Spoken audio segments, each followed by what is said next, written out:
తనకు ప్రథమ శత్రువు దువ్వాడ వాణి అన్నారు దువ్వాడ శ్రీనివాస్.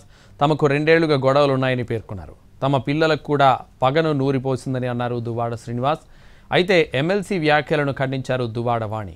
తమను పట్టించుకోకపోవడంతోనే తాము అధిష్టానం వరకు వెళ్లాల్సి వచ్చిందన్నారు దువ్వాడ వాణి.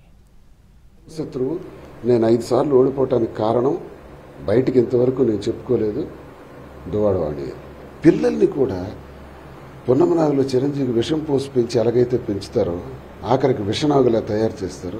నా మీద శత్రుత్వాన్ని నూరిపోసింది. కూడా వాన కూడా తగలకుండా బంగారంలో పెంచాను. 2 డాక్టర్స్ని చేశాను.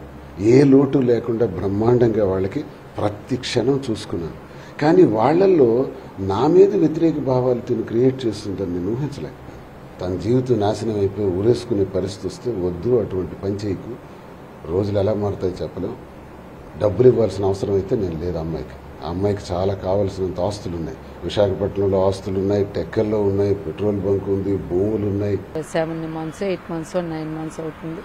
పూర్తిగా నేను ఇప్పుడు కూడా మాట్లాడడం కానీ మెసేజ్ కానీ చేయలేదు. కానీ చాలా గట్టి మెసేజ్లే పెట్టాను. చాలా ర్యాష్గానే స్పీడ్గానే పెట్టాను. పెట్టవలసిన పొజిషన్ వచ్చింది. ఎందుకనంటే దిక్కున్నాడు కాదు, చెప్పుకో, ఏం చేసుకుంటావో చేసుకో, నన్ను ఎవరు ఏమి చేసింది లేదు ఇట్లా అనేటప్పుడు మేము సీఎం దగ్గరికి వెళ్దాం. ఒక రాఘరావు గారు అమ్మాయిగా నేనేం చేయాలో అది చేస్తాను. నా సత్తా కూడా నేను చూపిస్తాను. నా బ్యాక్గ్రౌండ్ కూడా నేను చాలా ఫైట్ ఇవ్వడం అయితే జరిగింది. నేను ఒక డాక్టర్ని, మా చెల్లి డాక్టర్.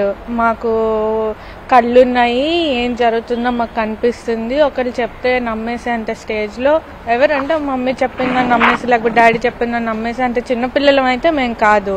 మీద బ్రెయిన్ వాష్ చేసేయడం వల్ల మాకు తెలిసిపోయి ఆయన మీద కక్ష పెంచి